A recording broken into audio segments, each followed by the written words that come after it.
and welcome to the island of Cyprus. In today's video, I'm going to tell you what there is to do on this island that's both so big and so small at the same time. After almost 2 weeks exploring this place, I think I can share with you what you absolutely can't miss and what you might want to skip. An extremely cheap country with super welcoming people, and that is often forgotten by Brazilians. 50 years ago, the UN came here to help keep the peace, but a war could break out at any moment. Welcome to the contradictory island of Cyprus. Cyprus is the third largest and most populous island in the Mediterranean and has been a member of the European Union since 2004. In other words, even though the country is south of Turkey and just a few kilometers from Syria and Lebanon, and also north of Egypt, coming here still means visiting a European country. And the good thing is that it's considered one of the cheapest destinations to enjoy the summer in Europe. And I'm going to show you everything, including the prices, in this video. In the first episodes of the Cyprus series here on the channel, I showed what life is like and how attentive the locals are in a country that has been divided for decades. We also saw one of the largest ghost cities on the planet, which has been the site of various conflicts and disputes. However, during these 2 weeks on the island, I also saw an incredible Cyprus, really full of natural beauty that I needed to share in a very complete video about this trip, showing you what it's like to spend a vacation on the island where the sun shines brightly and the blue sea attracts millions of tourists here every year. Welcome to the small but great country of Cyprus. Very close to the ghost town, there's Bellapais Monastery. Bellapais means beautiful monastery, and it became very famous here because a writer wrote a book called Bitter Lemons, which talks exactly about the conflict between Greeks and Turks on the island. This village is really cute in this part of the city, and many people come to live here nowadays. After he published this book, many people were fascinated by the fact that he came here to write it. And nowadays, the properties are really expensive, and you see several little houses that look very Greek because many Greek Cypriots used to live here. But unfortunately, since the war, the Greeks who had houses here were never able to return. And this is one of the major territorial conflicts in Cyprus because many people want to return. Many of them have the documents for their house. They can say, I lived here, I bought this house was mine, it's in my name. But they can't come live here because this territory now belongs to another country. Can you imagine that? How crazy is it to have your own house? Whether you built it, bought it, or inherited it, it doesn't matter, it was yours. Suddenly a conflict began that you had no part in and didn't want to be involved with. But they took you out of your house and you could never go back. And then the Turkish government starts giving your house to other Turks so that Turks can come here and occupy this region. Because Turkey insists on keeping the north of Cyprus under its control. They clearly help, but it's very strategic for them, so they give incentives like land and houses for Turks from the mainland to come here. It's something that worked very well. It was very successful and ended up attracting a lot of people here, especially to this village. It became very famous because of this writer, because of this book. We've arrived here at the beautiful monastery. It's really beautiful. Look at how gorgeous this monastery is, my God. It's lunchtime, buddy. Here with the guys. I've already ordered some kebabs. Actually, it's chicken. Chicken with potatoes and Turkish salad cost 8 euros per plate. I ordered white wine, and look how cool this is. They bring some fruit with a special kind of ice. Well, the guys are paying over there. It came to 440 bucks, 440 Turkish lira. That's about 12 euros. The restaurant is right at the entrance to the Gulf. Look, from the monastery, it's already rained again. And now that we've had lunch, it's time to keep walking around here.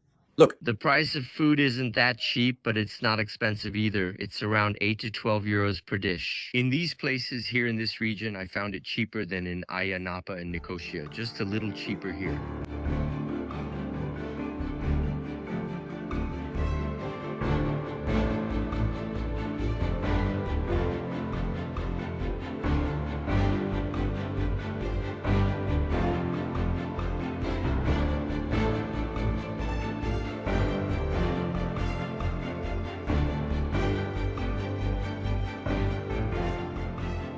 This abbey is very beautiful. It was built by secular canons in the 13th century, was a Catholic abbey, and later was given to the Orthodox. So it's unusual to see or happen. Interestingly, until the 16th century, women stayed upstairs while men were downstairs. People couldn't mix. Leaving here, look, guys, you get to this beautiful view, man. Look at that. 100 years later, they made this area here where many monks lived and slept. After all, many also came here just passing through.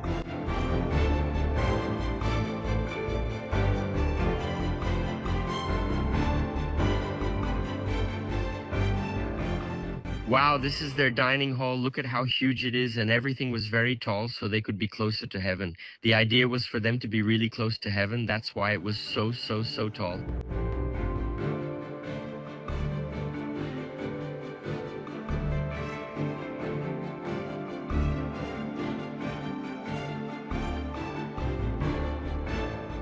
Here we have again an image of Aphrodite, the goddess of love, who is so iconic here on this island. They say she was born here in Cyprus. What do you think? I love mythology. Look at how they kept several things from British culture here. This phone booth is one of them. They get shot and the guy kept it as a souvenir. Each one with their own souvenir, everyone with the souvenir they want. Oh, he found it. Let's go. It's time to have my Turkish coffee. If there's one thing people love to do here, it's drink coffee and then they read their fortune. I'm going to ask my guide. Who reads my fortune will see what awaits me. The secret of Turkish coffee is that you can never drink it to the end, because at the end there's the coffee grounds. That's for reading your fortune, not for drinking. You'll get the muddy stuff. Okay, Zima, read my fortune. Is it like that? It's like this. Wait, sit down and let's see. Everyone here is excited to see my fortune. Okay. Okay, is some excitement coming your way? Okay. Hey? Your heart is gonna jump like, it's gonna beat very fast. Okay, good stuff so far. But in your sleep, you wake up in the middle of the night. Your mind isn't at ease. You don't sleep through because there are so many things on your mind that don't actually let you sleep through the night. That is true. That is true. Your life actually is so busy, so colorful, the way I see it, so crowded. And the news that you're waiting for, you're going to get that good news. Even though your road seems closed, actually, it's not that closed, it's opening up. Many people, possibly family, are gathered and talking about you. They're actually coming up with decisions or something like that behind my back. Okay. And now you're going to come to a point where you have to decide either way. You have to choose. I think whichever way you go is still good, but I think in your mind, you're worrying, okay, both ways are actually open,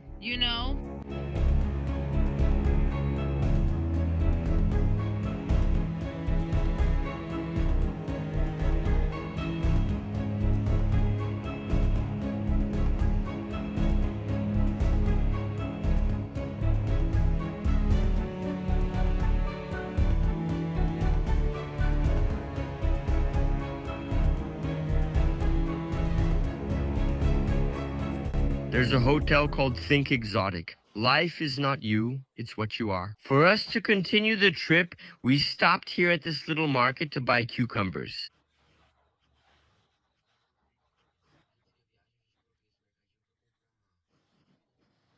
Cucumber. To give to the little donkey. This is a really good market. Really good. Guys, I bought some milk.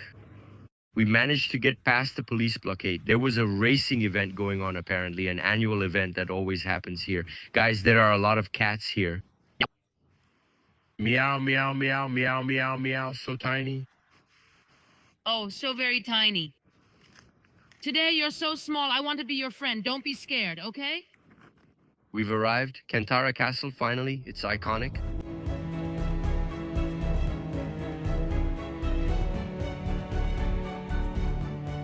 Guys, check out this view. We haven't even made it to Kantara Castle yet. The view is already amazing.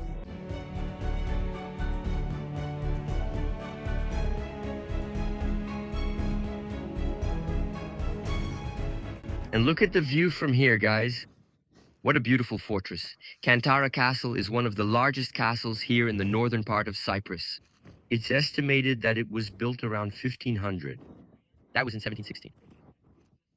It was abandoned for a while, and then it was used again. It has a Frankish and Byzantine style, so it's believed that it was built right around the time when the Ottomans were here. Let's get back to the car and drive to the end of the island. See the sea on both sides? We're heading to the tip of the peninsula, the farthest point. That's where the country ends, the north of Cyprus.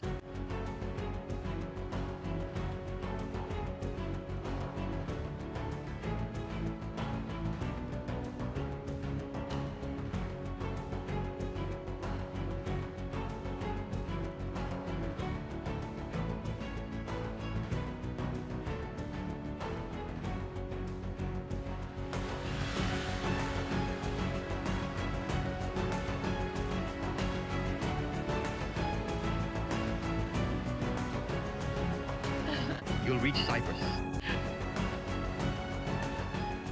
We're about 100 meters from Syria. We're at the very tip here of the northern part. Several people stopped to feed the donkeys because here in this part of Cyprus, donkeys have always been used a lot for transporting olives and helping with the harvests. But especially after the war, many donkeys were abandoned because of the work they required, and the high costs. Many families no longer needed these donkeys and it became too expensive to keep them. Be careful, they might come at you.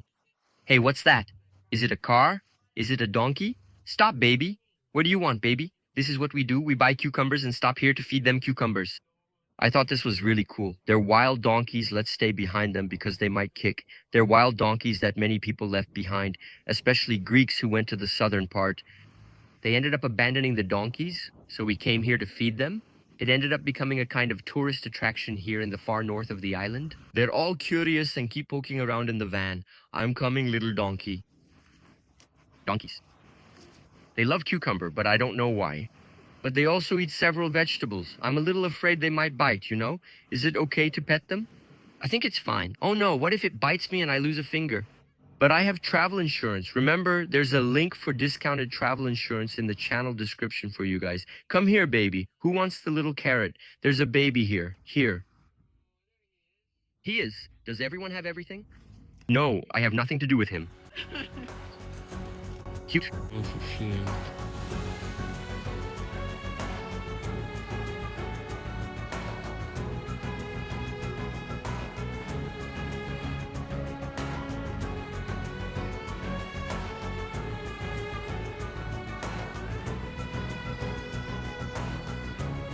Syria is 100 kilometers from here. We're literally right next to Syria.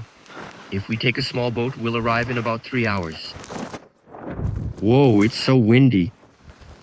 I can't wait to visit Syria and Lebanon.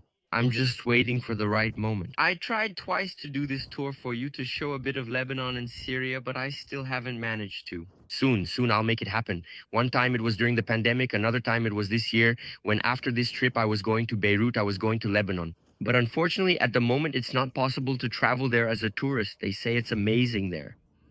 It's so windy. I'm here to have some coffee. Look how crazy this is. Look, there's absolutely no one here. Someone just showed up now, guys. But look how eerie this scene is. Thank you. The coffee we ordered. Turkish coffee. Guys, this is really slow. It was just made. I came to use the bathroom here and there's more light now. There's a guy who scared me here.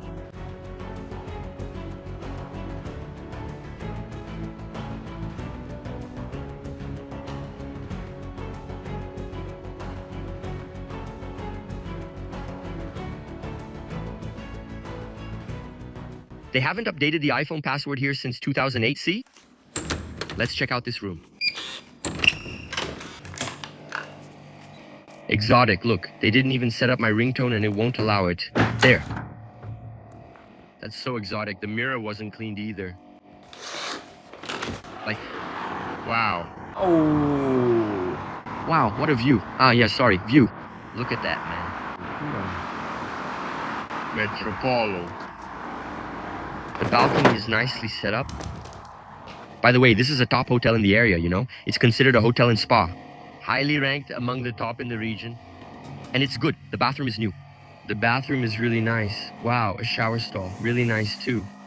Let's buy more in a minute. It's just, yeah, but it's food, right?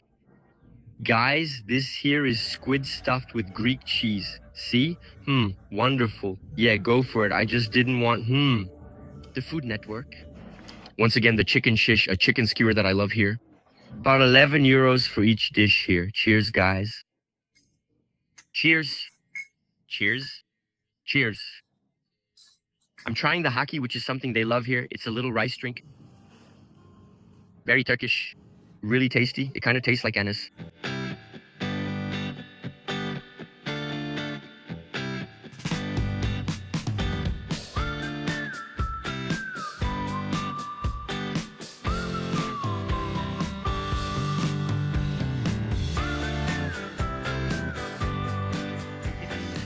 No, guys, thank you. It's good they have a turnstile, you know?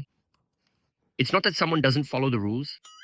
And we've arrived at the ruins of Salamis. Yes, Salamis. Look how beautiful this is. I was really looking forward to visiting this place. Salamis is an ancient city that used to be the capital here in Cyprus before the division. In fact, Salamis was once the capital of the island. The capital then moved to Paphos, which is on the other side. We're in Salamis. Paphos is across from us. It seems far, but by car today you could get to Paphos in about 3 hours. But as you've already seen, everything on this island changes a lot. So the capital was Paphos, and then it became Salamis again. Until some time later, after several earthquakes that also happened here in this region, Salamis stopped being the capital, and the capital became Nicosia, which to this day is the only capital divided between two countries. It's something really crazy that I just can't wrap my head around. We've already been there, and there's a full video showing what it's like to cross a border within the same city in Nicosia, the capital of Cyprus. In 1959, which is actually quite recent, they had another big earthquake here. Since then, Salamis has become a major archaeological site where many people come just to explore and learn a bit more about the history. You know, they were very advanced. This here was a bathroom. They even had a system to keep the floor heated on cold days. Keep in mind that Cyprus, even though it's in Europe, is one of the hottest countries in Europe. There are 340 days of sunshine here per year. Wow, that's cool. Look at this. This was a pool. This was also a big pool. Even though people lived right in front of the sea, they loved to build big pools so they could swim peacefully. So you end up seeing a lot of pools here in the temples. Later, this became a temple. They turned it into a temple, but this used to be a pool. And an interesting fact is that the name of the region we're in, Famagusta, comes from Augustus, the Emperor Augustus. Here, Cyprus has been territory of so many peoples. Ottomans, Romans, so many people have passed through here. I think that's what makes it such a unique place, right? We can see that the most predominant influences are really the Ottoman influence and the Greek influence. But we can't deny that there are several other influences, right? Like Italian. The marble we see here, for example, is brought from Italy. They are already excavating a lot of things from this lost city of Salamis, but they say it will take 100 to 200 years for them to find everything there is because it was a very complete city. And you must have noticed that the statues here are headless. The heads of the statues are in London. Yes, the British have the heads of the statues from this island. So do you think the heads should be brought back here to the island? The British say that they take better care of the heads there than the Cypriots themselves would. What do you all think about that? I'll leave it to you all to comment on the British borrowing the heads from this island, which were never returned. And they say that the heads were initially cut off because of religion, right? That they didn't want people to be naked or sexualized. This happened when the religion changed, right? Because, for example, for the Greeks, showing your body, being nude, wasn't a taboo. It wasn't a problem. But then when we talk about the Ottomans, right, when we talk about other religions, like, for example, in Islam, exposing the body is something they don't approve of. That would already be against the rules of the religion. But in the Hellenistic period, that didn't exist. And you know that in Brazil, sometimes we use the word latrina, right, when we talk about toilets. And that comes from Latin. Because the Romans, when they were going to use the facilities, to use the bathroom, they used the latrines. And here, there was room for 45 people sitting down to do their business. You might be wondering, why did people do that together? Because today you have your Instagram, you have YouTube, you have TikTok to keep yourself entertained. Back then, they even had live music while doing their business. Can you believe that? Would you be able to sit with your buddy? Guys, I just can't go number 2 if anyone's watching. Imagine your mom or brother watching you. No way. Hugo watching me. I couldn't do it. I get shy. Do you pee in front of your spouse? Tell me in the comments. What do you do? I'm curious. I'll talk to Hugo later since we need a serious discussion about this issue. And one of the things that made Lomis Salamis stone prosperous is that there was a lot of copper here, and copper here in Cyprus was heavily mined and exported. It was one of the main sources of income for the country in its early days. It was still a long way from becoming Cyprus. They loved bathing, right? One thing they still do today, even the Turks do it a lot, is take a cold bath, then a hot bath, and then a cold bath again. Jesus, what's that about? Out of nowhere, CVC just showed up here, guys. Hold on, excuse me. Look over there, the column Mrs. Need. Oops, excuse me, excuse me. That supports your lower back. Let's go. Up here, there's a replica of the oldest mosaic from Cyprus, where a person named Relas rejects a woman. That's basically the story of the mosaic. Everything we see here was buried under the ruins. And another interesting thing is the heating strategy they used. They would place a heated center. They would heat, for example, tiles, which already existed at the time, and then they could walk barefoot and keep everything warm in the winter. Just remember that the winter here is like in Brazil, okay? Because that winter is like in São Paulo, around 10 degrees. It's nothing too extreme. They didn't have as many resources as we do now, like closing windows or using air conditioning. So that helped a lot. And here, as they keep digging, they keep finding more mosaics. But unfortunately, they had to stop the excavations because of the trouble, right? With the conflict between northern and southern Cyprus, the two sides of Cyprus that were supposed to be just one country, I still can't get over it. Nobody wants to allow the excavations anymore. So they started excavating in 1953. And then it lasted for about 7 years only. They had to stop because southern Cyprus doesn't want excavations here to attract more tourism as well. They want tourists to stay in the Greek part, in the south, which in fact gets a lot more tourists than here. And it seems that the people from northern Cyprus, from what I understand, would also like the people from southern Cyprus to allow and support this here. Due to the division, unauthorized digging could cause more problems and conflict. Things get complicated here. I don't think UNESCO could intervene either. Could they? Do you know? Could UNESCO come here and make this a heritage site? Make it a World Heritage Site? And would they take over this place? Or do we need, I don't know, Jeff Bezos or Elon Musk to step in and say, guys, leave it to me. Put a few million into this so we can have it restored. Remember, you'll find ruins very similar to this in Turkey as well, in mainland Turkey. In Greece, this is common, and with so little excavated, only about 10% of the city is believed to be found. It's believed that if they started excavating today, it would take them another 100 or 200 years to finish the remaining 90%. Look over there. Another mosaic here of one of the most famous legends in mythology, which is when Zeus disguises himself as a swan to attract the girl. The girl was Leda, who ended up giving birth to 4 children. 4 children. This mosaic has a really crazy story because back then having a lot of children was a sign of power and fertility. So this woman here, she had 14 children. Her name was Niobe. And in this mosaic here, they illustrate the story where Niobe insulted Leto. Leto was none other than the mother of Artemis and Apollo, both extremely powerful. As revenge, the mother and her 2 kids used bows and arrows to kill Niobe's 14 children, making the story even more dramatic. How could someone have more kids than me? These days, many people don't even want children. It's complicated. Guys, finding drama is something else, right? According to mythology, Zeus has his masculinity threatened. What do you mean, Niobe? Are you offending me because I had few children? I'll turn you into stone. He turns Niobe into a stone, okay? He has no idea how much it would cost today to pay school tuition for 14 kids in São Paulo for your kids, right, Zeus? You say you want 14 kids or have kids with everyone, but you don't realize how much Maple Bear costs or what people charge in São Paulo. Many people struggle with this, especially when traveling, and I did too. Every time you see some information that says BC, it means before Christ. Every time you see AD, it means Anno Domini. That's after the Lord was born, after Jesus Christ was born. Then it became AD, okay? Just so you know when you're traveling. So BC is before Christ, AD is after Christ. And this construction here started in the 11th century BC before Christ. Ancient. The Greeks were here a long time ago. This is one reason the division of Cyprus is even more intense. Because the Greeks, they have these arguments, right? That this land was theirs. Like, how come? It was never Turkey's. Look, we were here. But then it did belong to Turkey a few centuries ago. So it's complicated. It's hard to end this conflict. Now we're arriving at their other amphitheater. Look how huge it is. Look how immense this is, guys. This amphitheater is gigantic. I always get kind of amazed, kind of shocked when I see things from centuries or even millennia ago and how people managed to do this, how people built things so long ago. Something so big, right? Without having any cranes, right? Without having lifting equipment. Imagine, back then 15,000 people could fit in here. That's a lot of people, right? Today, only 3,000 can fit because the upper part deteriorated. But they estimate that 15,000 people could sit here. And it's a Roman theater, not Greek. Why? Because the Roman theater didn't have a view. They didn't prioritize high scenic locations. The Greeks built theaters in elevated spots with great views, believing it was essential. The Romans felt the focus should be on the center's activity instead.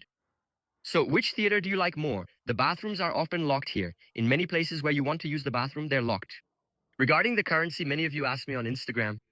They use the Turkish lira in the north and the euro in the south. 1 real equals 6 Turkish lira today, but things are still quite expensive here. We shouldn't confuse the two. Just because our money goes further elsewhere doesn't mean it's truly worth more. Inflation in Turkey and northern Cyprus is high, making things quite expensive. Not extremely, but still costly. But it's not as expensive as continental Europe, but it's definitely pricier than it used to be. But that's because it belongs to the UN. Those were camps to protect the Cypriots from each other, from refugees. The northern part of Cyprus today, they really see the need to invest in tourism, in infrastructure. And that's what's starting to happen. And around here, you can see they're opening souvenir shops. They're now starting to try to monetize a bit more, to make places more tourist friendly, because until around the pandemic, there was practically nothing here. All of this is extremely new, even though it looks old. It's new, and everything we see here, is really cool. For sure, my son. All of this that you're seeing here, it's original, okay? I have no doubt it's 20 euros the inhabitants. I think it is. And tell me, right, for what reason wouldn't they capitalize on such a cool place? Why did it take so long for this place to be open to tourism? And even so, even after it was opened, it's still one of the least visited places in Cyprus. Almost no one comes here. Nowadays, the nationalities that visit the most are Germans and British. Yes, we'll talk more about that later.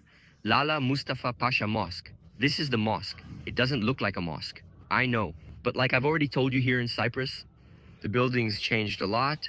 Religious orientation varies greatly. Sometimes a building appears to be a cathedral or church, but it's actually a mosque. Otherwise, we're in the area that's now taken over by the Turks. This tree here is considered the oldest tree in all of Cyprus. It's about 800 years old. It's really, really, really old. And for us to go in, we have to take off our shoes. See? Otherwise, this is a mosque and they always go in barefoot. See? Visiting here really gave me deja vu from Turkey. Right here. You can put your sneakers here. You see that in mosques, they don't have images. What you're going to see here are these symbols. These symbols are symbols from the Quran, their holy book. When this building was built, it was a cathedral, right? So it had 6 columns on one side, 6 on the other, facing Jerusalem. It was built to face Jerusalem.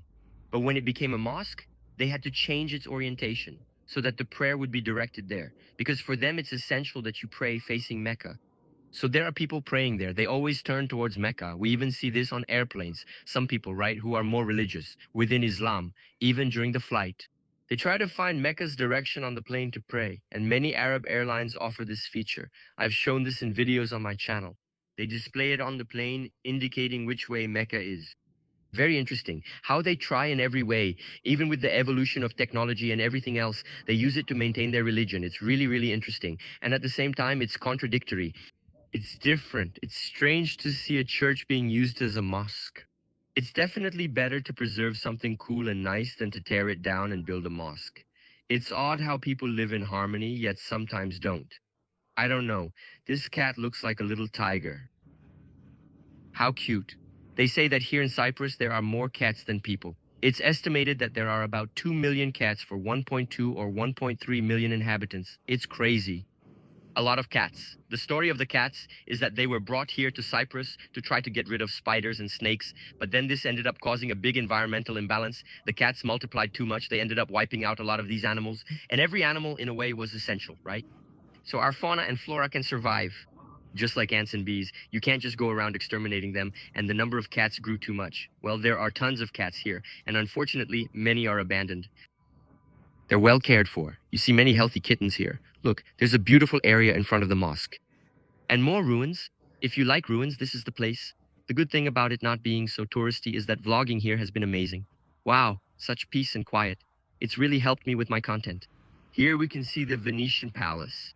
Because the Italians came here, They ruled the island of Cyprus for 82 years, but they knew the Ottomans would come. So they started building fortifications in the cities. The Italians, are very famous for their walled cities. When you go to Italy, you see that a lot.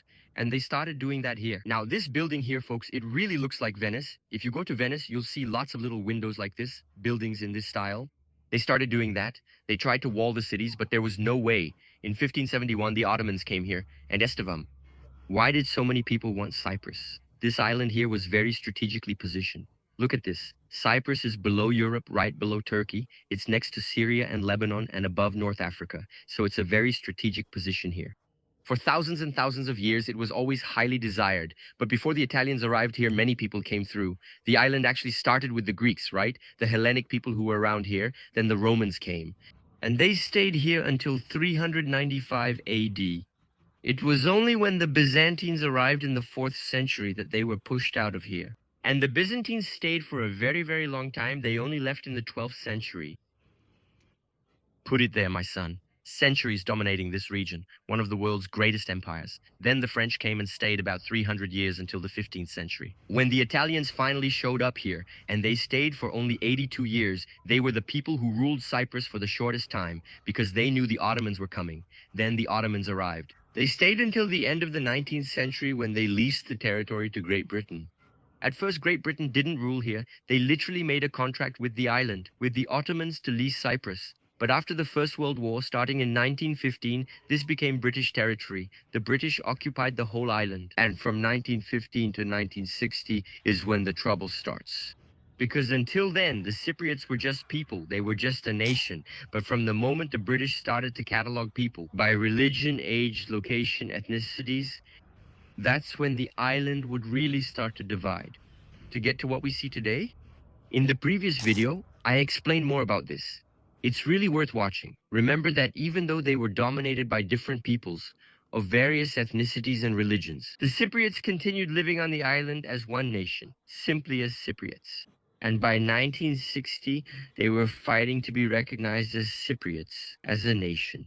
Which is what would happen. In 1960, the Constitution of the Republic of Cyprus was signed in the United Kingdom. This is when the Cypriots would finally gain independence and freedom, but this peace would only last for 3 years. It was an incredible period here on the island, a time of great prosperity.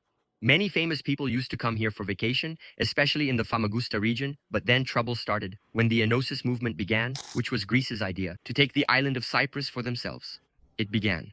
The thing is, the Turkish Cypriots, who made up about 35% of the population, were a minority. Many didn't want to join Greece. And that's when the trouble started, because Turkey would intervene and would never leave the country again, thus dividing Cyprus into 2 countries that exists, the Republic of Cyprus. And it's part of the European Union. And the other one is where we are now, which simply isn't recognized. It's a country that doesn't exist. And what's crazy is seeing so many things in common between them.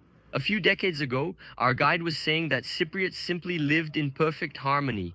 They would have coffee with each other. The Greek would drink Turkish coffee. The Turk would eat Greek salad. There was none of this. Now, if you go here to a restaurant and order a Greek salad, the famous Greek salad, they get really offended.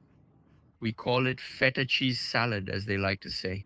They don't like to call it Greek salad. Is it silly? For many, yes. For others, it's taken very, very, very seriously, like something unacceptable. But at the same time, the reason there are so many barriers and problems in a way is also our fault. Because we are the ones mainly responsible for categorizing humans the way we do. Have you ever stopped to think about that? If maybe we didn't label people so much by ethnicity, religion, languages, the world would be much kinder and more peaceful. Enough talk. Let's get to the food here at Pitek. Pitek Cafe is one of the most famous ones around here. This is a famous region. Going up. Look, there's a terrace. Wow, beautiful. Hey guys, look at the group here. Happy? Yes, I booked a tour to come here, man.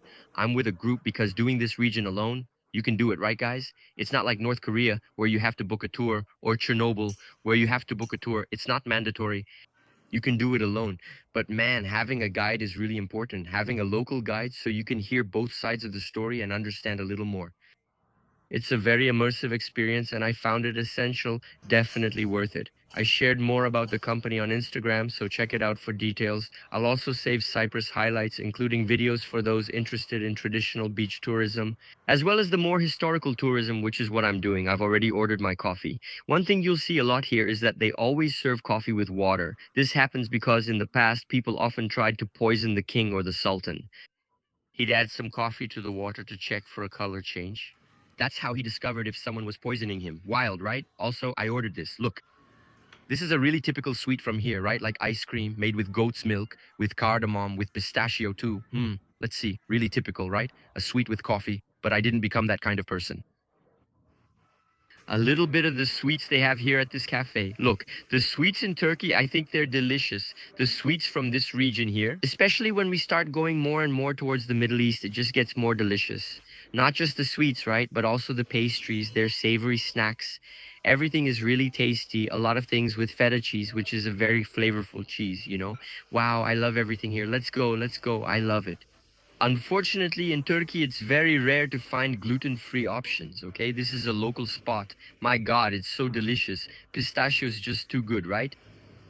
No, and look at these cakes. Wow, these cakes don't even really look like they came from a bakery. No, actually they do. Yes, they do. Yes, they do. Look here. A little bit of this beautiful topping here. Some chocolatos here, some chocolates. Another small square. Look at this beautiful architecture. You know what this place reminds me of? It really reminds me of Malta. Does it remind you of Malta? This little square, it looks just like Malta, right? It's cute here, and the architecture is nice. We'll be in a cute place.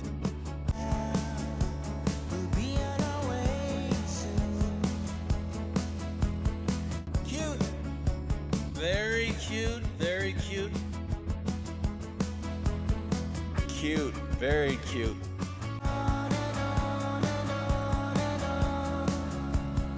On and on and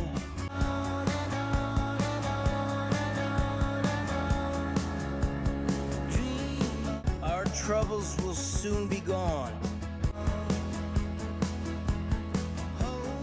Guys, and besides the beaches, what else do we have here in Cyprus?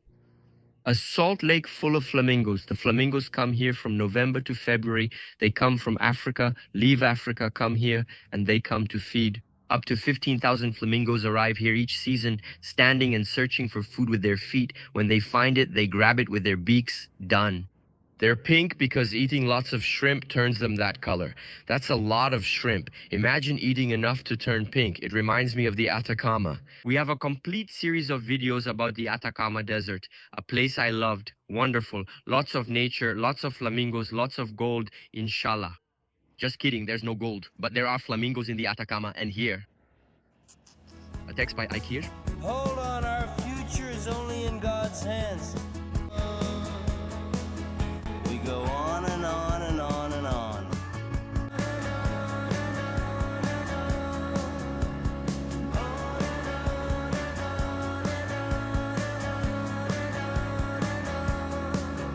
Wait for the sun to rise again. You don't need to be scared of the dark, and you'll see when the sun comes up again. There's no reason to. I even went out at night here in downtown Larnaca, where the country's largest airport is located. It's all really quiet. It's already Wednesday.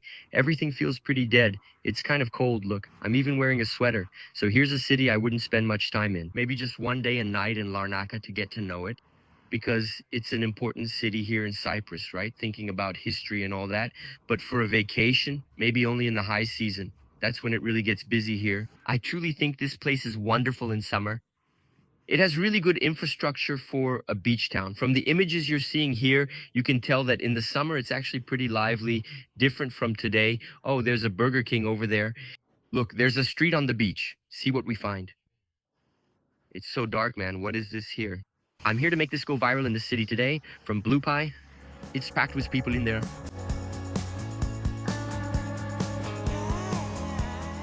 A tip for you is that the bus system here works really well.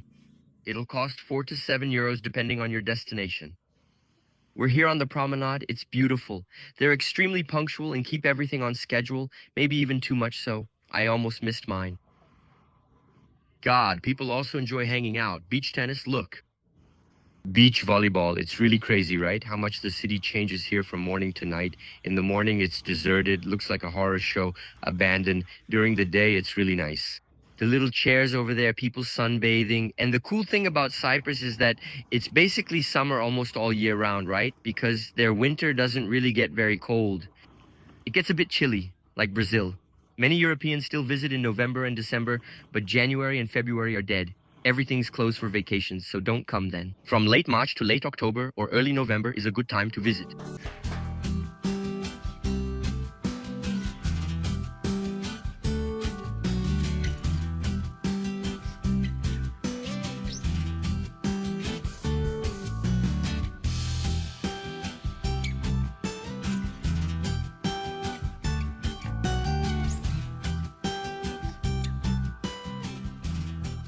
I grabbed a beach chair here. I enjoyed this beach a little.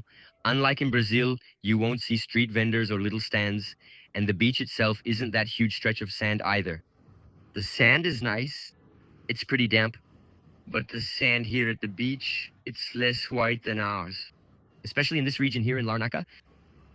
It's pretty short here and there aren't many waves to show. The sandy area is large. I didn't explain well. Here, let me show you. See? Do you get it? It's a small one over there. It doesn't have the depth of our sea, you know? Am I the only one who gets it?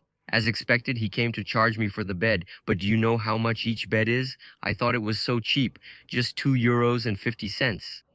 Even with the euro being 500 reais per euro, I didn't think it was expensive. If you go to Mykonos, in Mykonos, for a bed, you pay from 50 to 200 euros for a beach chair. In Mykonos, depending on where you are.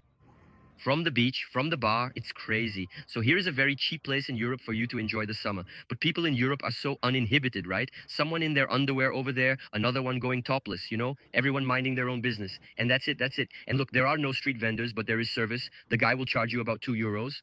And even if you're in your underwear, he'll open the umbrella for you. Very well. I left the beach and came here to have some coffee. I got an Americano. It was €3.80. I thought it was really cool that this is the first restaurant I've seen here in Cyprus that marks what contains gluten, what's vegan, what has eggs, what has milk, you know? Really nice. They leave it here. At the front, so you can understand the menu. Amazing. The first place I've seen after many days on the island. The hotel had breakfast included, but this one here, if you want, I thought the prices were good too. See? 11.90, about €12. Damn. Remember that here in Europe, this is the final price, okay? Tax and service are already included. Unlike the United States, where taxes and tips are added after you pay, I find it very affordable here. In about 2 hours, I've seen 3 wheelchair users pass by, which I thought was really cool. A lot of access ramps. It's something we don't always notice, but people always mention it, right? Because I know this is important information for a lot of people. They're super punctual. Seriously. Here is the schedule for the next one to arrive. So this one next to me, look, it's leaving here in a minute. That way, right? It's just one, that's what hurt. I'll take 19 minutes. In 19 minutes, he'll be here. Everything is in Greek and English. Look, the minute is up and it's leaving from here. It's Greek punctuality. So here you don't have to rent a car. But renting a car is really easy and cheap. Because Uber here, you end up using Bolt, right? That's the Uber they have here, man. It's just not possible. It gets really expensive. There's no way. For example, going to Paphos by Bolt costs €180, but by bus, just 7. That's a big difference. The bus is really good, super comfortable. I also went to Ayia Napa by bus. I think it was €6. It was even cheaper. And one bad thing is that they drive on the British side of the road, right? Since this used to be a British colony, right? It was the British. They brought this wonderful thing. Their power outlet is awful and ugly. You also need a bulky adapter. And driving on the wrong side of the road, right? We know the right way is what? It's driving on our side. Just kidding. Traveling makes us more tolerant, says the guy who complains about driving on the left. I feel out of control and confused since you're not just on the other side of the steering wheel, but also on the other side of the road. You always drive on the left, not the right like we do, and that's confusing. Now enough talking, let's go to Paphos. I just read the bus quote, how cute. I forgot the Paphos bus quote, I just arrived. It was chaos, it took 3.5 hours, I'm not kidding. Picking up where I left off. Just kidding, I do recommend it. An Uber would take 90 minutes. It would have been much faster. It was absurd. I just left the station and find the city really cute. I think I'll love Paphos. Go. I've already made a friend from India here, a really nice guy. He said moving from India to Cyprus was the best thing he ever did, and he loves it. While I walk to my Airbnb, I'm going to pray a bit. Hang on and see what Paphos is like at night. Notice the strong English influence. English phone booth. This place belongs to them. In previous videos, I talked more about this. You should watch it. It's really good. Oh, Emilia. Come back here, Emilia. Emilia keeps stumbling. The Airbnb is just ahead. We're almost there. You often see nostalgic things like this here. Look. Guys, internet cafe. When I was a teenager, I used to go to internet cafes a lot to play games with my friends. Guys, at Estevam's house, system. Years. Does this? Guys, it's been like 20 years. No. 18 years. When I lived in Salvador, we used to go to cyber cafes a lot. We played Counter-Strike and stuff like that. Now we play from home, from anywhere, right? It was like this. Arriving in the city like this from this island more towards the downtown area, it was about a half-hour walk. And I made a point of walking. There's even Bolt here, right? It's like their Uber, but I chose to walk to see the city. It's just that I only have one night. And just a little while ago, I said, I'm going to walk to look around a bit. The city is peaceful. There are a lot of elderly people here. I think this is a city for you to retire in, you know, to be happy. Look over there, City of Joy. That's what it is. People over there singing, being happy. Look at that joy. The Airbnb guy said there's a really cool pub right in front of the Airbnb. I was like, okay, the Airbnb's right here, man. It's lively, man. Really lively, huh? The night looks promising. Look at the craziness. Actually, this is it. Look, there's more. They already left the key in the mailbox with a code, so you just go and get it. Really easy. Look how easy that is. I unlock it with their code and come in. Now just use an electronic lockbox with a code. It's even easier. You know, look, it smells good. Bathrooms. He is very highly ranked. We could work on this green one, right? But look how cute it is. There's a kitchen. There's even a bed with slippers. I thought it was cute. There's even a balcony. You won't believe which way the balcony faces. Where? Where? Come see, come see. It faces right toward it. The pub's buzz. So talked about. Chris, that restaurant actually looks even nicer for dinner. I think I'll check it out later. And believe it or not, we're right in the heart of the action here in Paphos. Now I'm going to sign off, take a shower, and go to sleep because tomorrow we're going to explore this city, which is one of the most important and is a UNESCO World Heritage Site. It was the cultural capital of Europe in 2017, a significant global achievement.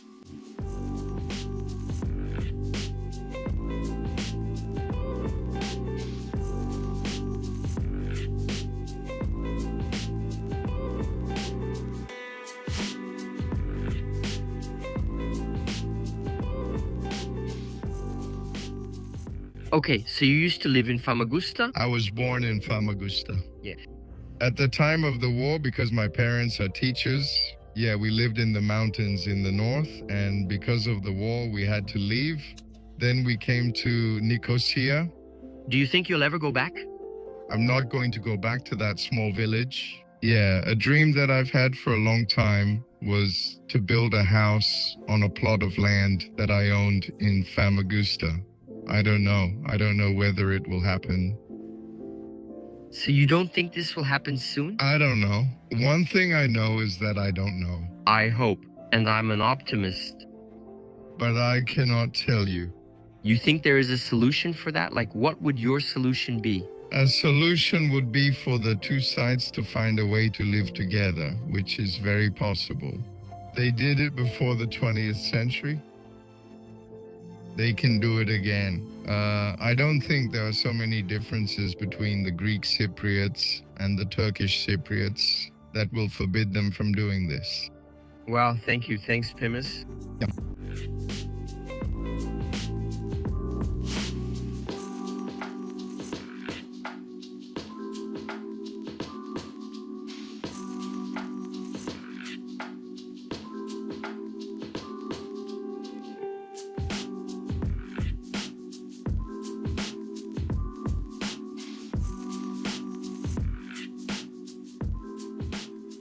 The idea is to get to the fort, which is very famous, the fort from the 15th century, built during the time when the Ottomans and the Venetians were in conflict.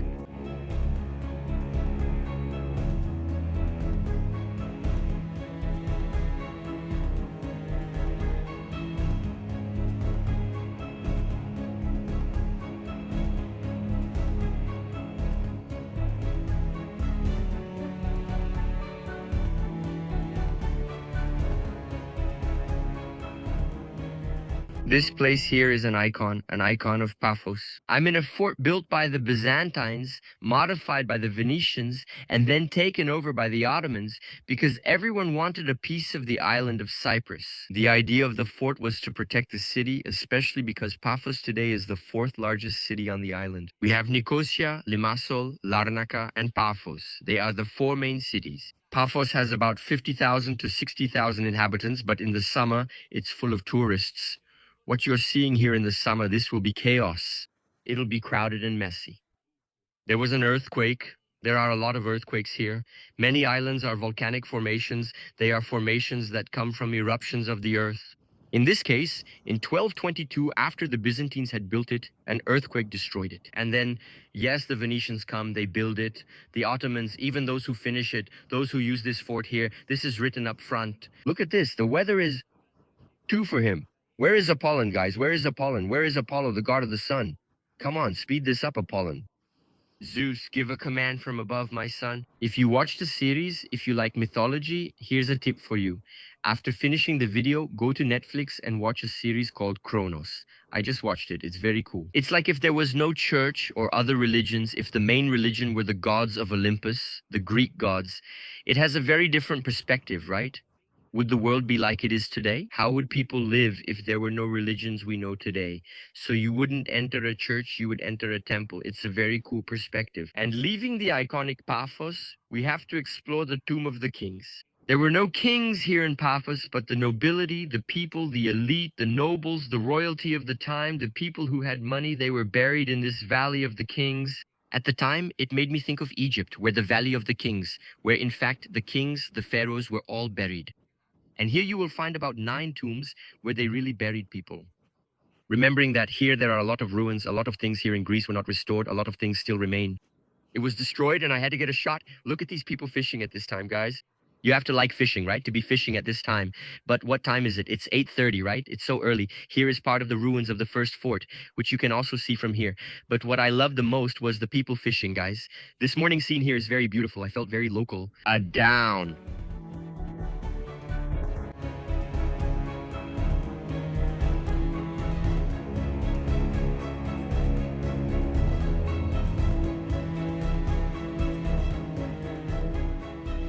We're here.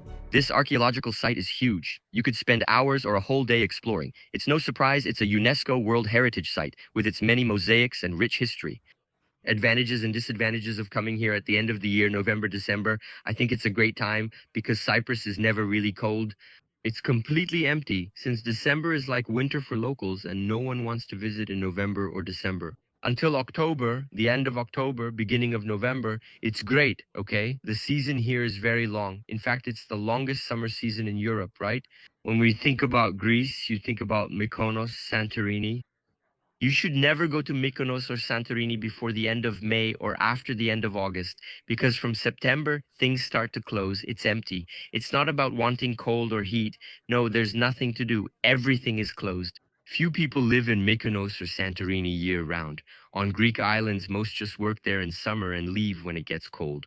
So most people arrive on the islands at the end of April or May, and they leave the island in September. That's why I never recommend you to go there at this time.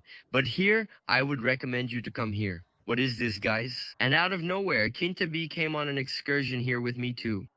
Look, the teacher is exhausted. Exhausted from fighting with Enzo. Enzo, walk with your friends, Enzo. Enzo, focus, Enzo. Where is she? Valentina went up ahead. Yeah.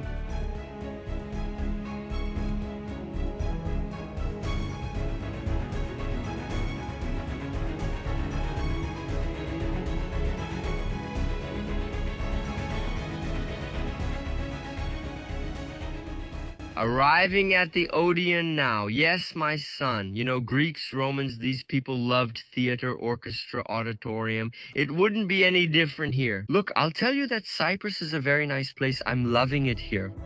I'm loving it.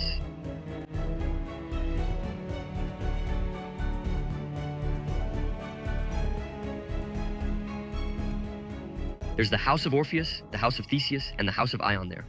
And now the most special part, which is the house of Dionysus. When they started digging, they found a house that was completely 100% covered in mosaic on the floor. So we're going to go in now and I'll show you a little bit. And the mosaics are very important because thanks to them, many historians are able to discover things, customs, habits. It's amazing. And here inside are the mosaics. Take a look. The mosaics here are very famous. And the mosaics also represented various scenes from daily life, right? At the time. So here we can see hunting, people fighting for their lives for food. Look, everything in here is mosaics, mosaics, mosaics. Look at this. Zeus turned into an eagle and took Ganymede. A curious and really cool fact is that they have it in Braille here. They also have the explanations in Braille. I thought it was amazing and super inclusive. Congratulations, Cyprus. The House of Ion is also full of mosaics on the floor. This work they did is amazing, right, guys? I can only imagine the effort and patience it took to make something like this, and it's all original. Nothing has been restored. I saw this plane passing by, and it reminded me of how you can get here to the island of Cyprus. There are 3 airports on the island, but hold on, don't get too excited. The main airport where most people arrive is Larnaca Airport, which is in a city that isn't the main one, but is located between the 2 biggest cities. It's between Nicosia and Limassol, so it's believed that's why they chose to build the main airport there. There are direct flights to Frankfurt, to London. There are several daily flights, especially since this used to be a British colony. Now, in the low season, from October to March, the number of flights drops significantly, especially from there, which is the main airport, and also from Paphos, which is a very touristy airport. There is a 3rd airport, but it's the one located in the northern part, in the Turkish Cypriot area. And for you to enter and leave from there, many times you have to buy a flight arriving and departing from that airport, okay? Because otherwise, you might be stopped. What happens is that if you arrive there through the northern part and try to leave from here, they say they won't let you do that. But if you arrive through the airport here and leave from the northern airport, sometimes it works. I'm going to take the risk. No, I'm going to enter and leave through here. I'm not crazy. The house of Theseus here, and that's the city in the background. What a delightful place. And many times you'll think you're in Greece. Actually, you kind of are. Cyprus is kind of embraced by Greece in the south and embraced by Turkey in the north. But that's a topic for another video, where I went to the north and explained to you in detail why Greece kept the south and the north went to Turkey. People here speak Greek, use the euro, and are in the European Union, but it's officially another country. We're in the Republic of Cyprus. A place that few people visit is here at St. Paul's Column. They say that before St. Paul converted the region to Christianity, he took 39 lashes at that column right there. Look, the one you're seeing here. This place here is a very old church from the 2nd century AD. This area, which we even know, is considered New Paphos, just so you have an idea of what it's like, a city that's thousands of years old. It was also a very important city during the Roman Empire. That's why he made a point of coming here, bringing the word, preaching. It took some time, but he eventually changed his name to St. Paul. As you can see, this place is now very Christian and Orthodox, so you don't get confused. And now I've arrived at the Tombs of the Kings here in Paphos. It's an iconic place, which is also a UNESCO World Heritage Site. But don't be mistaken, it wasn't kings who were buried here. Here they buried the nobles, the wealthy people. To be buried here meant that you had high social status at the time, and they used several customs that people used back in Alexandria, in Egypt, burying people with their belongings. And because of that, clearly several tombs were looted. Take a look at this first tomb here. It was nothing more than a carved rock, you see? This place is beautiful. Some people even hike here, even though it's basically just a big cemetery for wealthy people. It was right by the sea. Look, just look at the beautiful view they had. I mean, they were dead, right? But anyway, entry costs 2 to 250 euros.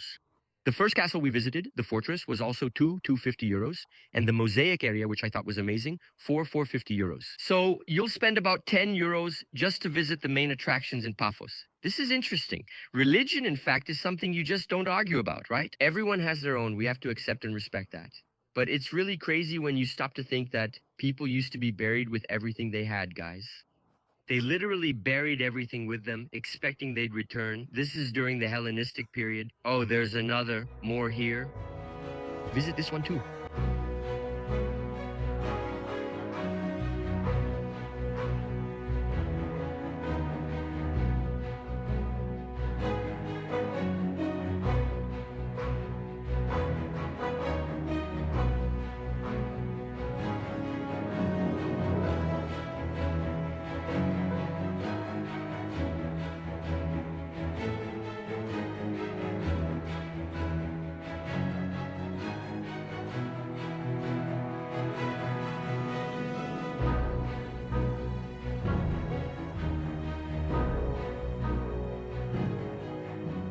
We're going now to Aphrodite's Rock, which is the main tourist spot that a lot of people want to see here in the south of the island.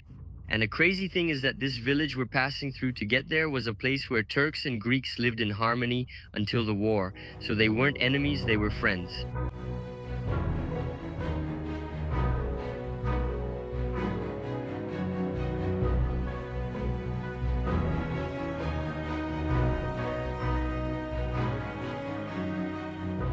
We're arriving at the rock.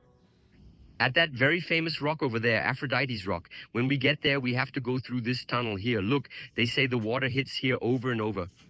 And we've arrived at Aphrodite's Rock, the official goddess of this island. It's believed that Aphrodite was born right here because of the crashing and the foaminess of the sea waves. This made this place a tourist spot, not just for Greeks, but also for locals who like to come by here. Many people really believe it, others not so much, but they come here to enjoy the sea, they enjoy this wonderful beach. The place is really, really, really beautiful. I'll let you decide if she was born here. Answer in the comments for me. Do you think she was born here? Let me see. Let me enjoy my thoughts. Typical person from Sao Paulo, right? Someone from Sao Paulo wearing sneakers on the beach. Let's keep exploring. There's still a lot I want to show you about what to do in Cyprus. Arriving in Homolos. Homolos, how do you say it?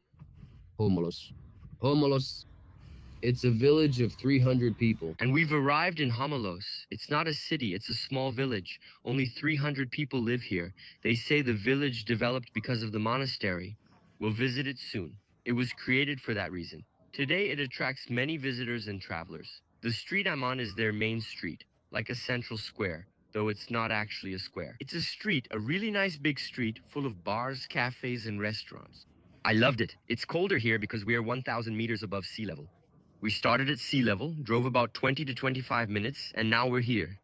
Cyprus is very compact, which I love. Everything is easy to reach. Nothing is too far. For example, traveling from Paphos to Ayia Napa is simple. It would be about 3 hours, maybe 3.5 hours at most driving. So nothing here is very far. Wow, but there are people who come here thinking it's going to snow. And it actually does snow. But not here, right? In fact, there's even a ski resort here. Did you know that? In Cyprus, in December and January, you can even go skiing. The country isn't known for that. It's very small. It's known for its beaches, but some locals even go skiing. It reaches about 2,000 meters in altitude here, the highest point in the center of Cyprus. Let's go inside the monastery that started this village. Wow, it's really interesting here. There's a mix of Byzantine architectural style with a kind of Italian architectural style. What a beautiful place. You'd think a small village like this wouldn't offer much, but tourism here is wonderful. It's really nice. They say that inside here is a piece of the rope that tied Jesus. St. Helena came here. She brought the rope. She is here. Let's go see. This is the rope. She was Constantine's mother, St. Helena, right here on the altar.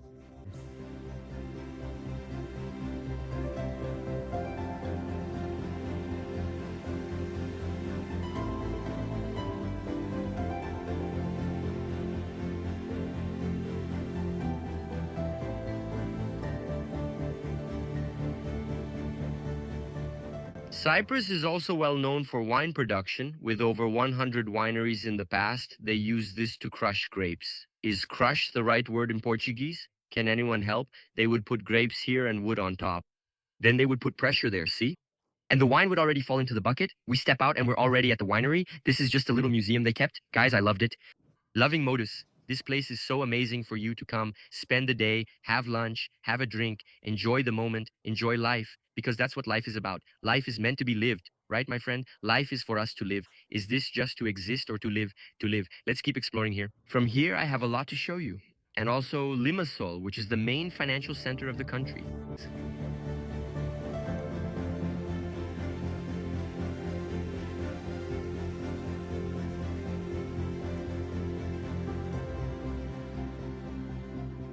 And where did he arrive? In Korean.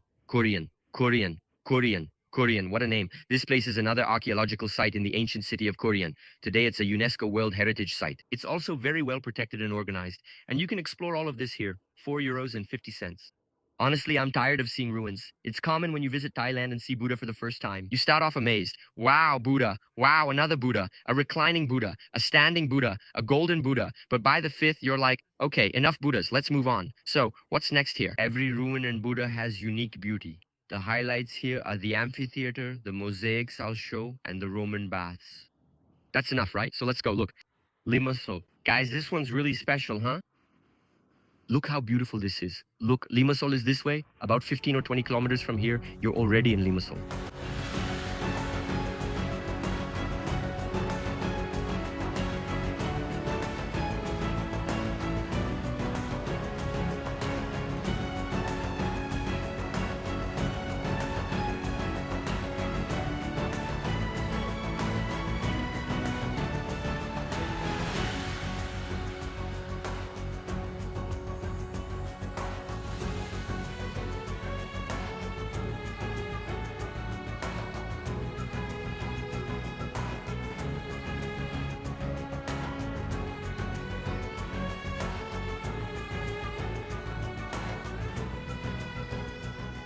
Quick stop at Colossi Castle, here on the way to Limassol. 15th century castle, man. Really beautiful. The view here is amazing. Look how gorgeous this is. These people are so nice. The guy found out I was from Brazil. He said, if you're from Brazil, it's free. You can go in. It's $2.50 to get in. But he didn't charge me. Just so you see, I tell you guys, being Brazilian is really great. It's really great. It's really great.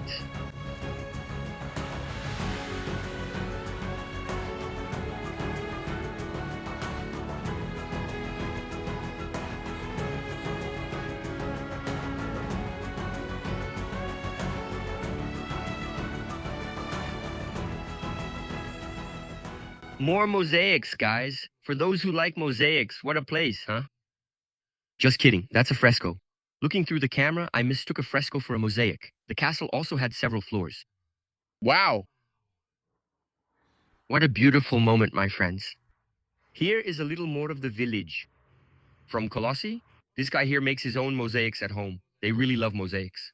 This one, there, mosaics. Nice. Yeah. This one, it takes 5 years to finish. Take the cut. Yeah, this one takes 5 years to finish. He's showing how it's done. It's great with gold here. With the little pieces, it's super hard to make. It took up to 5 years to make a mosaic. Crazy. You'll like it. It's Portuguese. Wow. From the World Cup. World Cup. Yeah, it's the Argentina logo. Thank you, man. Mario, thank you very much, my friend. Thank you. Bye. Thank you. Thanks, folks. That guy at the castle was really nice. Now we're finally arriving in Limassol, 7 kilometers from here. Bye. Bye. Thank you.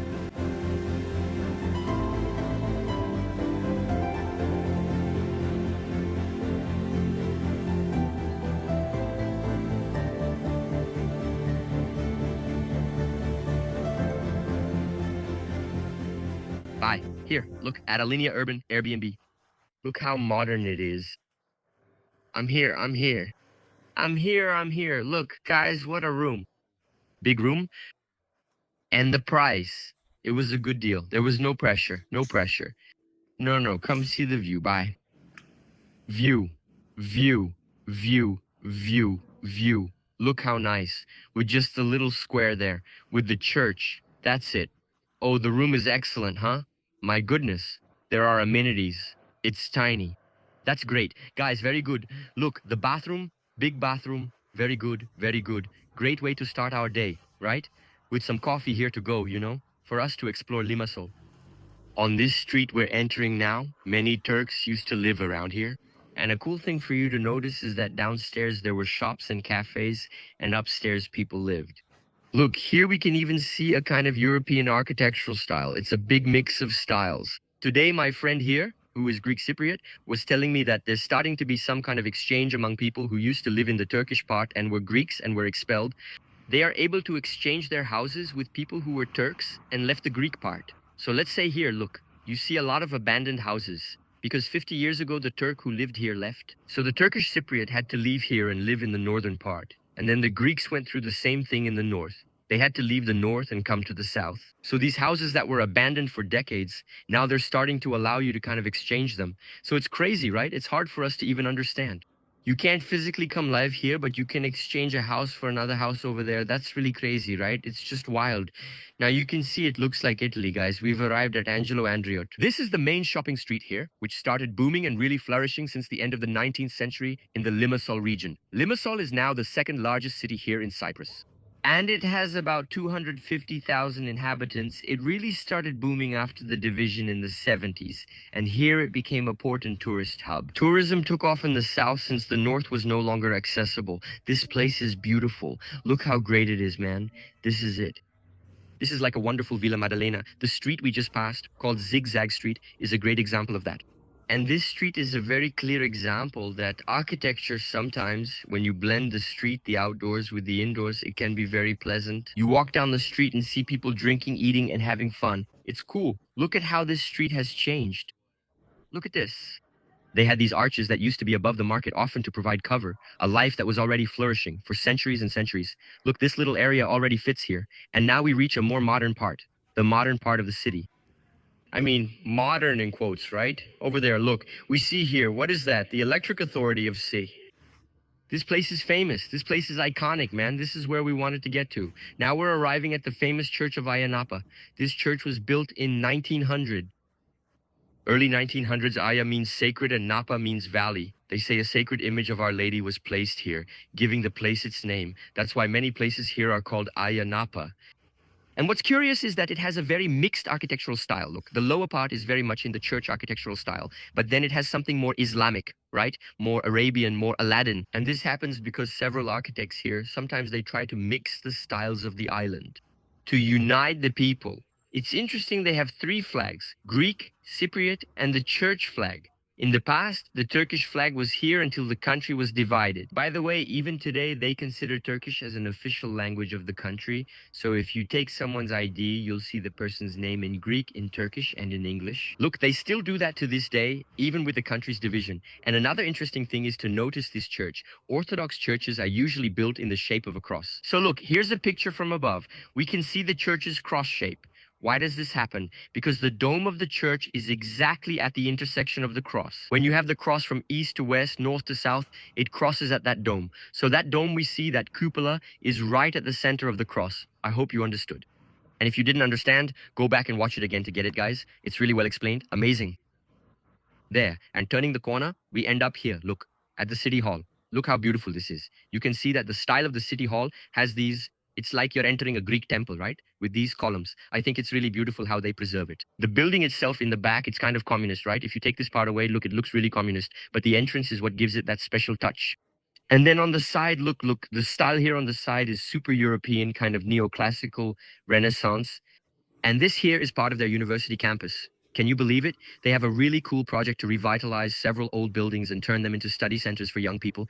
Really nice. It's a country of extremes, right? Extremes are crazy. Take the house away and nobody lives there. They restore and invest in education. That's the point. I don't think you realize how much I loved Limassol. It was my favorite city in Cyprus, and I've traveled all over the country. Now we're at the Central Market, which has a great vibe. Their lively carnival takes place here. I'll show you some images. This square here gets packed, full of people. This is the Central Market, which was built in 1918. And it helped develop this square to turn it into a commercial center for trading and later transform it into what it is today, right? Full of little shops, restaurants, parties. Let's go to the market because I think visiting a market is really like visiting the local culture, you know? I love the local market. Were you waiting for the market inside the market? You were waiting for the market inside the market. It's like a food court with play areas here. Look. Guys, look at this. Out of nowhere, some arcades. Pokemon Go, Bombani is here too. We used to love this so much when we were kids. And here in the market, there's a wall with several scenes from everyday life. Ice cream vendor, a guy fixing his scooter, shaving on the street. There it is. Speaking of the market. Look where we are. We're in the little house, see? I'm right here on this balcony, this big balcony, $1 million location. Just a reminder, in the description of this video, you'll find links with discounts for hotels, insurance, SIM cards, whatever you need for your trip, you'll find it here.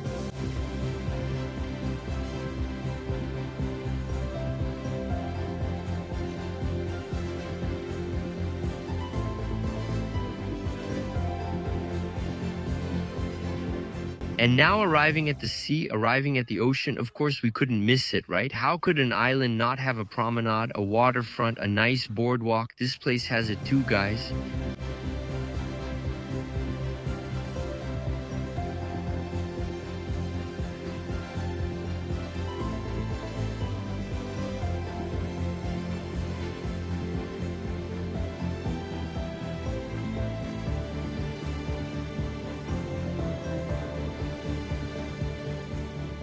Guys, this area is just a 5-minute walk from my hotel and from the city center we were in. Look how beautiful it is. And the contrast is really crazy, right? Many in Limassol dislike that the city's rapid growth is attracting much foreign investment. And we see these buildings that are being built, which are beautiful and modern, but a lot of people don't like them because they clash too much with the surrounding architecture.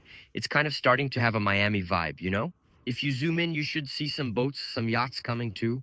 Before, here where we are, they had stone walls. So the city actually didn't have this connection with the sea. It wasn't connected like it is today.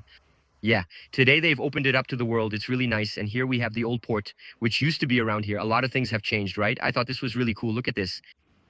Over there is a restaurant, Mistake Steakhouse, which looks like it used to be an old container structure kind of made from shipping containers. Right here, right? Container style. Yeah. Here at Presicia, tasting different flavors, different fruits and things from the famous Cyprus Delight. Okay, I'll get one more. Yeah, get one more. I'll get one more. Cool. Show. Look at this. It reminds me of Turkish Delight, but it's Cyprus Delight. There are so many cool restaurants here. Seriously, this Soleil neighborhood is great. So many good things here. Even McDonald's is cute here. Look at this. How cute, man. How cute. Look, it seems touristy here, but my guide said that a lot of locals eat here because it's kind of a quick service spot for local food. So you can grab a quick meal and not spend the whole day drinking and eating, you know? It looks good, right? A little skewer. And I really want to know your opinion about this here, behind me. Parents who let their kids run wild and absolutely don't care, and they think it's cute. The kid was throwing a tantrum, but now he stopped. He's all well behaved now. The mom left. It's cute. It's like a Greek salad. I love it. Guess it turned into the Cypriot version, right? And the souvlaki. Everything worked out. 15 euros with a Pepsi. Another cool restaurant here is Mezza Taverno. It's this one. It's really nice. If you have time, go eat there. It's really great. My guide, my friend from here, made this guide. I'll leave the QR code for his guide for you to scan here. It's a guide with everything you need to know when you come here to Limassol. It's nice to see life happening. The locals enjoying themselves here. The heat, the open sky. Very well, we've eaten. I'll also leave a tip about an amazing tavern, Mezza Taverna. But you can get lost in the little alleys here. Through all the amazing places we've been, I simply loved Limassol. Another British phone booth. There's a bazaar going on, and I need to run, catch my flight, but I hope you enjoyed getting to know Limassol. This city that's known as the big financial center, the modern city, Cyprus's wealthy city of skyscrapers. So did you think Cyprus had all this? Comment here, I want to know. Remember, we have a complete series about Cyprus here on the channel, and it also covers a bit of Cyprus's history. So it's worth watching the complete playlist about Cyprus.